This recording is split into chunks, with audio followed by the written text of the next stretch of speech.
This day in sports history. This episode is brought to you by the Sterling Soap Company.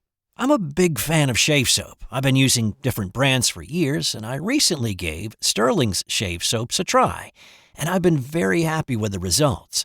Sterling's shave soaps give you a great lather and a frictionless feel that allows the razor to glide right over the skin for a super close shave. No skin irritation and a clean, refreshing feel with no soapy residue after. I can tell you without a doubt, it's simply the best shave I've ever had. And my wife has noticed too. And here's the thing. With the ability to purchase 1-ounce sample pucks, you can try out different scents to find the right one for you. Give Sterling Soap a try today. Visit sterlingsoap.com. That's STIRLING soap.com. It's February 22nd, and following up on that incredible four-nations final between the U.S. and Canada 2 nights ago, let's stay on the ice because today I have not one, but 2 miracles on ice. Let's start off in 1980 with the miracle on ice that you are most familiar with. This was, of course, the U.S. hockey team versus the Soviets at the Lake Placid Olympics. It's the medal round with a shot to play for the gold medal 2 nights later. The Soviets had won 4 consecutive Olympic golds in hockey. They'd won 21 straight, and they had not lost an Olympic hockey game since the 1968 games. And of course, they were heavily favored in this one. The U.S. team was a collection of college players and amateurs with an average age of 22. Coach Herb Brooks believed in these kids, though. Delivering the pregame speech, he said, "You were born to be a player. You were meant to be here. This moment is yours."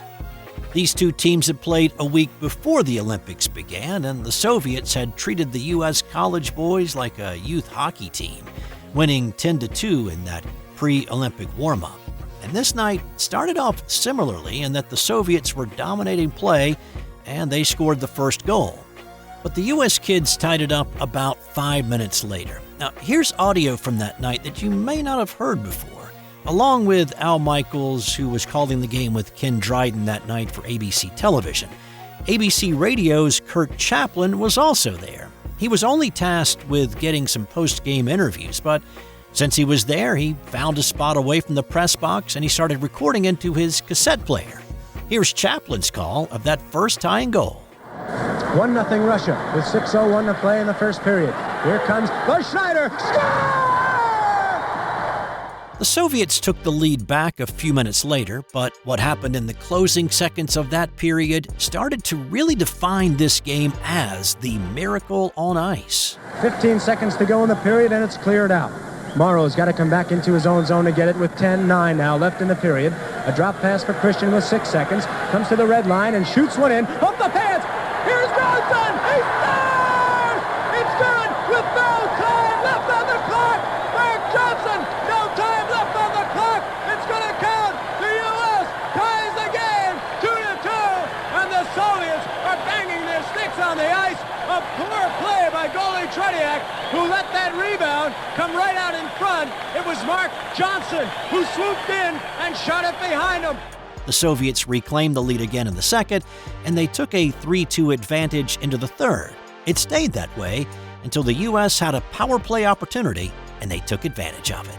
Here again is the call from Curt Chaplin. In the game, and this could be the last opportunity on this power play for the U.S. Here they come. Silk, a centering pass. Score! Mark Johnson on the pass from Silk.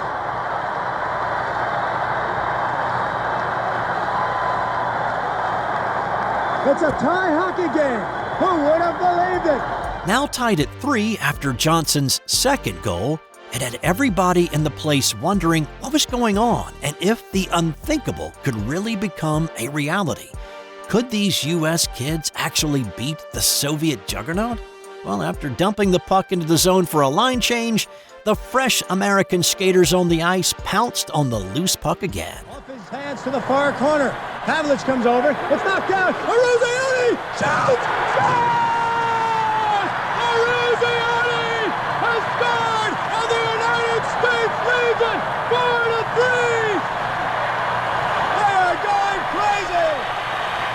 Aruzioni from about feet has given the United States the lead. It was the first lead of the game for the U.S., but of course there was a lot of time left.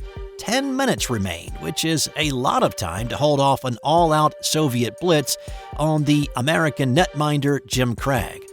Craig saved several and the pipe pinged a time or two, but the Russians only took 9 shots in the third period compared to the 18 that they had taken back in the first.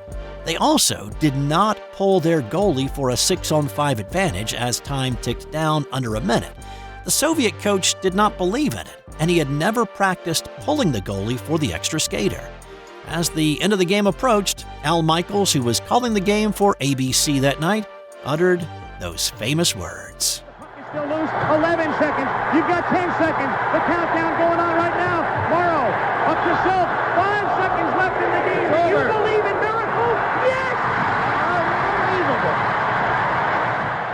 Now, of course, the win only qualified the U.S. for the gold medal game. They had to beat Finland 2 days later to win the gold medal, and of course they did, beating the Finns 4-2. Now, one thing you may have forgotten, the game was actually not broadcast live. It was shown on tape delay, with some parts edited out for time constraints. ABC wanted to change the start from 5 p.m. to 8 p.m. to make it a prime-time game in the U.S. Well, the Soviets said "niet" because their fans back home would be watching at 4 a.m. instead of 1 a.m. So instead, the game was taped and played back at 8:30 following a Pink Panther cartoon special. And if you'd like to listen to more of Curt Chaplin's call from that night that he recorded into his tape recorder, I've put a link to the YouTube video in the show notes. Hey, I needed to call a quick timeout to let you know that we're giving away a $50 gift card to Homefield Apparel. Have a favorite college sports team? Of course you do. You're listening to a sports podcast.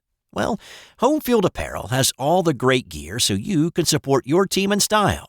Jerseys, hoodies, hats, and a whole lot more are available in your team's colors and insignias. So go to sportshistorynetwork.com/giveaways for your chance at a $50 gift card to Homefield Apparel. I've also put a link in the show notes. Now, let's get back out there. We've got more of this episode to do.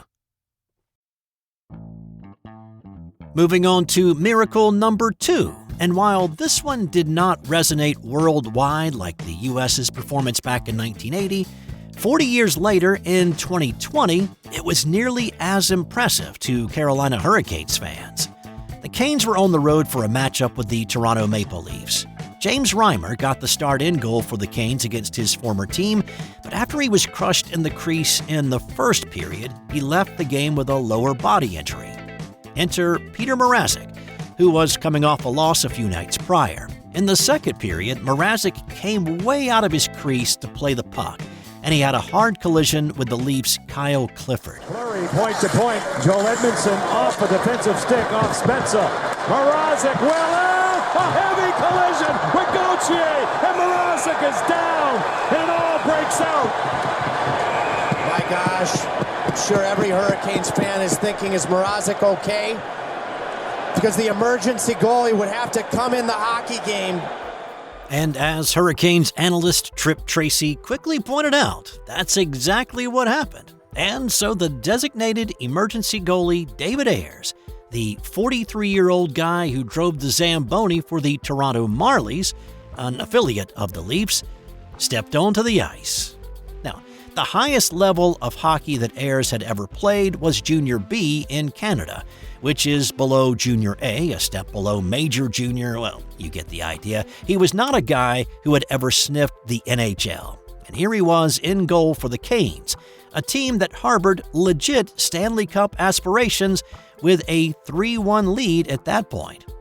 Ayers skated on the ice wearing a number 90 Canes sweater with his name emergency stitched on the back of it. But he was wearing Toronto blue pants, a Leafs t-shirt under the Canes jersey, and his blue Toronto Marlies goalie mask. The Canes gave him a little extra breathing room, with the goal coming with 3 seconds left on the power play that they'd been given after the Clifford hit.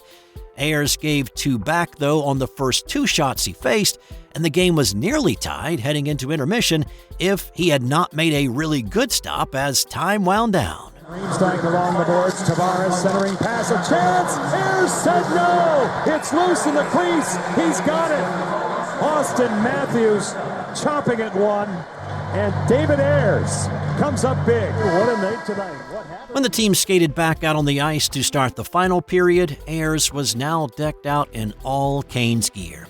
In the locker room prior to skating out, though, his new teammates told him to just go have fun, go play. They'd give him some offensive support, and they did, adding 2 more goals for a 6-3 Carolina Hurricanes lead.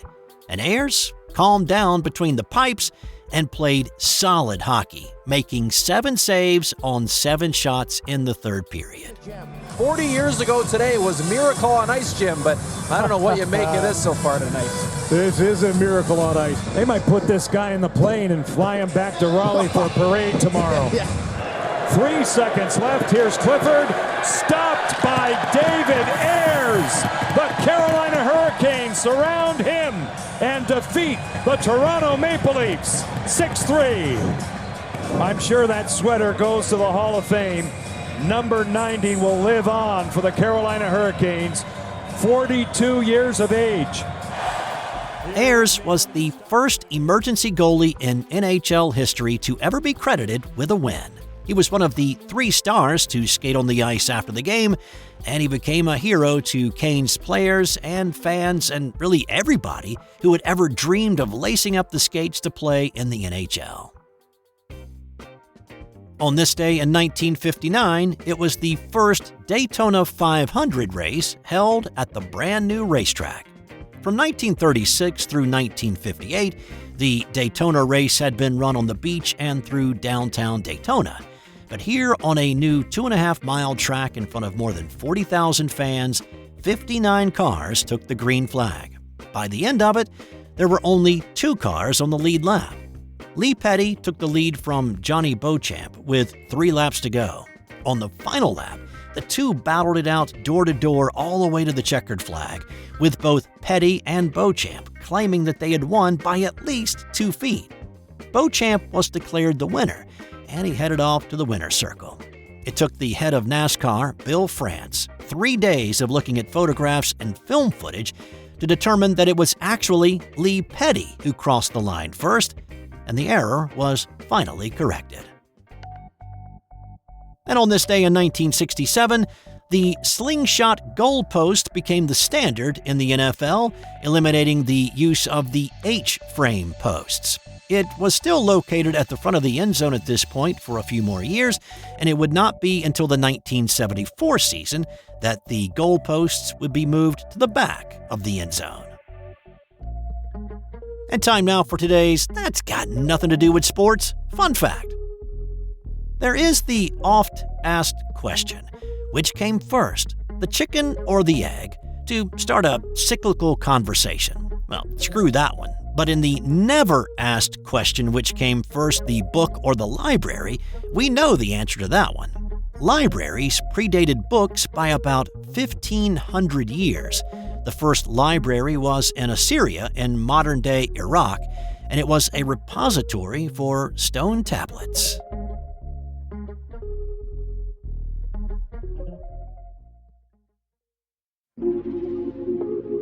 This has been an original Thrive Suite production.